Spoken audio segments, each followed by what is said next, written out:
Oui, merci, monsieur le vice-président.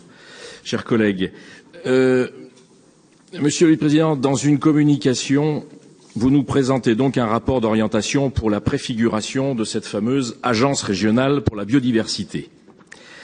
Ce projet s'inscrit dans l'orientation de la loi du 8 août 2016 pour la reconquête de la biodiversité, de la nature et des paysages, et puis aussi des suites des accords de Nagoya, de la loi MAPTAM et des dispositions de la loi NOTRe. Donc on en comprend la logique. On ne peut d'ailleurs, bien entendu, que souscrire à cette volonté de créer un nouveau modèle de développement plus attentif à la chaîne du vivant, dont l'homme est à la fois tributaire et acteur. Là-dessus, pas de problème.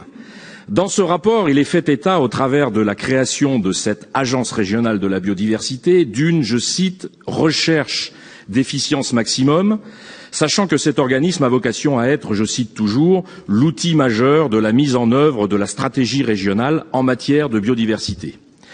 À la lecture de ce rapport, au regard des certitudes, des espoirs et ambitions affichés par la région dans le contenu de ce projet, je ne vous cache pas que je sens m'envahir une sourde et insondable inquiétude et surtout un gros doute quant à la réalité de la protection de la biodiversité en région Centre-Val de Loire dans le futur, uniquement par le truchement de ce drôle d'inventaire à la Prévert.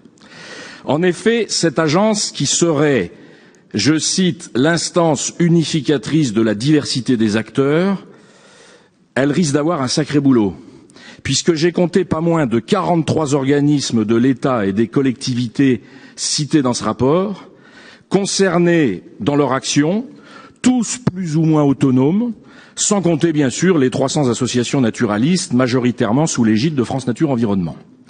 Beaucoup de ces organismes viennent en doublon les uns des autres, et en premier lieu les têtes d'entre eux que sont l'Écopole, qui est déjà existant, et la future ARB, dont il n'est fait mention clairement nulle part, je vous le signale, que l'une devra remplacer d'autres. Sont alors toujours à craindre les strates, c'est un peu ce dont parlait Monsieur Pelletier, qui se surajoutent, et bien entendu les surcoûts qui en découlent pour les finances publiques, ou qui risquent d'en découler. Mais la plus grande inquiétude, Monsieur le Président, elle ne vient pas de là. Elle est dans le manque de vision générale et dans l'absence étonnante de diagnostic révélé dans ce rapport. En effet, votre rapport, il revient à proposer de réparer le moteur d'une bagnole en panne tout en s'interdisant d'en ouvrir le capot. La région Centre-Val de Loire est la région française qui comprend la plus grande surface agricole utile en France, avec 2 311 400 hectares, soit 60% de sa superficie, 60% de son territoire. C'est énorme. Pour avoir personnellement travaillé 30 ans dans les métiers de la conservation de la biodiversité, je la connais un peu. Tous les spécialistes vous diront, je parle ici, je ne parle pas d'écologie de comptoir, je parle d'écologues et de scientifiques. Tous vous diront que la biodiversité se perd et disparaît d'abord par la destruction des sols. Et en premier lieu, bien entendu, des sols agricoles. Nos méthodes modernes de travail des sols, depuis un siècle, ont gravement altéré leur capacité de régénération et la diversité biologique qui les compose. Ça, personne ne le nie.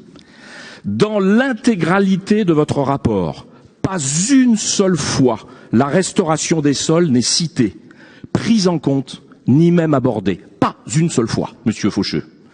Ce qui revient à dire que non seulement vous vous privez d'action sur 60% de la surface du territoire, mais surtout que vous ignorez la cause première du problème que vous avez pour mission de traiter.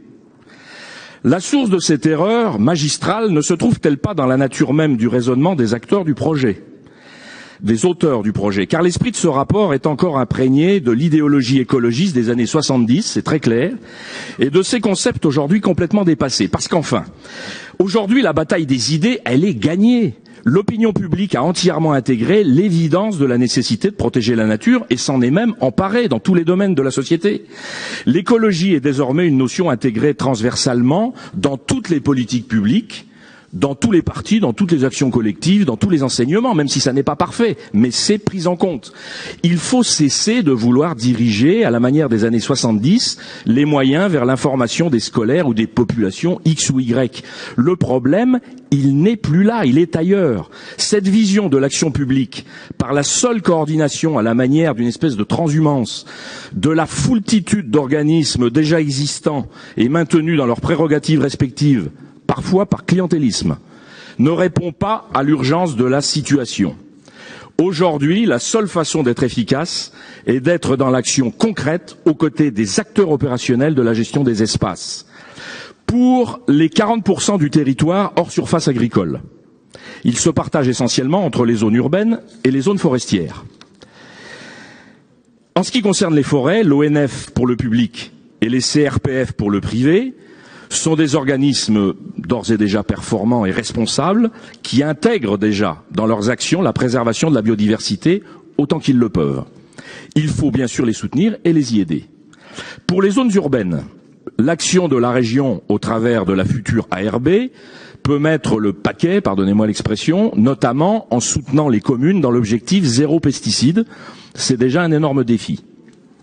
Mais pour les 60% du territoire en terre agricole, ce n'est pas en envoyant les associations naturalistes et autres autorités publiques, même très compétentes, constater année après année la disparition de la biodiversité que vous améliorerez en quoi que ce soit le problème. Il faut de toute urgence une action ambitieuse, concertée, aux côtés des seuls vrais acteurs de la biodiversité au quotidien sur ces zones, les agriculteurs. Ce sont eux qu'il faut épauler massivement dans l'accompagnement, par exemple, des TCS, dans le financement de programmes d'aménagement des espaces intermédiaires, et puis, bien entendu, dans les formations et programmes de nos grands lycées agricoles régionaux. Je vous remercie.